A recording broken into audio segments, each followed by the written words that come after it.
अस्सलाम वालेकुम स्टूडेंट्स, उम्मीद आप सब खैरियत से होंगे। तो आज मुझे आपके लागेट का पेपर जो 7 जनवरी 2024 का जो हुआ था उसके 30 एमसीक्यूज़ मिले हैं और कल भी मैंने आपसे 15 एमसीक्यूज़ शेयर किए थे। तो आज इस वीडियो में जो एमसीक्यूज़ मिले हैं वो क्यूएसओ, सीपीसी और लीगल एथिक्स के मुझे 30 एमसीक्यूज़ मिले हैं, जिसमें 11 क्यूएसओ के हैं, 11 अपने सीपीसी के हैं और 7 लीगल एथिक्स के हैं। और कुछ और भी एमसीक्यूज़ हैं वो नेक्स्ट वीडियो में इंशाल्लाह आपसे शेयर करेंगे। अगर आप वीडियो मुकम्मल देखें और चैनल पे पहली बार तो चैनल को लाजमी से सब्सक्राइब करें ताकि आने वाली जो भी वीडियो हुई उसकी नोटिफिकेशन आपको मिलती रहे। यहाँ पे क्यूएसओ में जो सबसे नंबर 1 क्वेश्चन है आर्टिकल 2 से है, उसका जो सही आंसर है वो है ओरल एविडेंस। और सेकंड पे है आर्टिकल 18 से लिया गया क्वेश्चन था, उसमें जो सही आंसर था वो है डिक्लेयर टू बी रिलेवेंट। उसके बाद आर्टिकल 44 से एमसीक्यूज था, shall be liable to cross examination, ये एमसीक्यूज था आपका। उसके बाद 73 में प्राइमरी एविडेंस सही आंसर है इसका। और उसके बाद आर्टिकल 130 से आर प्रोड्यूस एंड एग्जामाइन सही आंसर था, क्रॉस एग्जामाइन था।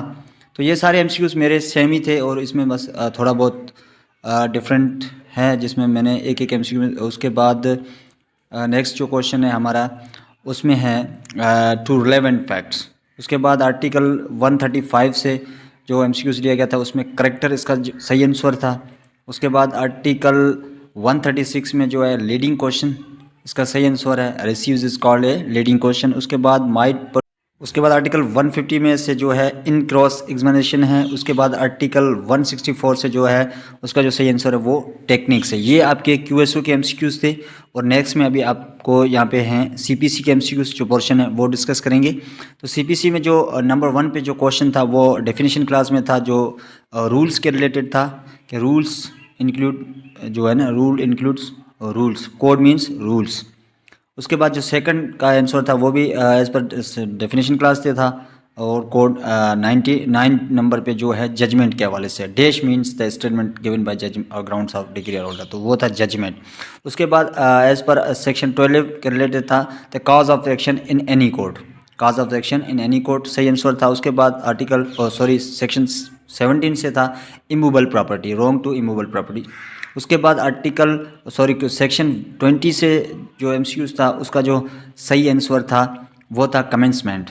उसके बाद सेक्शन 75 से लिया गया वो था कि कमीशन किसके लिए हम अपॉइंट नहीं कर सकते, तो उसका जो सही आंसर था कॉल ए विटनेस। उसके बाद सेक्शन 151 एंड्स ऑफ जस्टिस, इसका सही आंसर था for the end of justice. उसके बाद ऑर्डर 6 से जो था वो वे ऑफ अमेंडमेंट, इसका सही आंसर था। उसके बाद लॉ ऑफ लिमिटेशन, इसका सही आंसर है। उसके बाद जो इसका जो आंसर है ऑर्डर 9 से वो था डिफेंडेड। उसके बाद आपके ऑर्डर 43 में से जो था एप्लीकेशन फॉर रिव्यू। ये थे 11 क्वेश्चन सीपीसी के। और नेक्स्ट है लीगल एथिक्स। तो इसमें जो सबसे पहले था उसका एडवोकेट था, एज पर रूल 134 के हिसाब से जो एमसीक्यूज पूछा गया था उसका जो सही आंसर वो एडवोकेट था।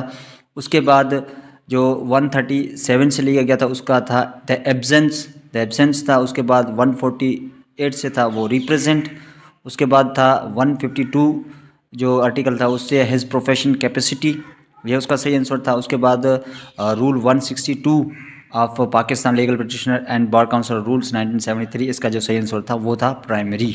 उसके बाद 174B का तहत जो बोर्ड का साइज़ था वो 1/2 था, सही आंसर। इसके बाद 175B का जो था वो प्रोफेशनल कंडक्ट, उसका सही आंसर था। तो ये जो मुझे एमसीक्यूज़ मिले थे 30 एमसीक्यूज़ वो आपसे शेयर किए। और कुछ मुझे अभी भी पीपीसी के और कॉन्स्टिट्यूशन ऑफ पाकिस्तान के रिमेनिंग रहते हैं, वो इंशाल्लाह बहुत जल्द आपके लिए वीडियो बना के अपलोड कर दूंगा। तो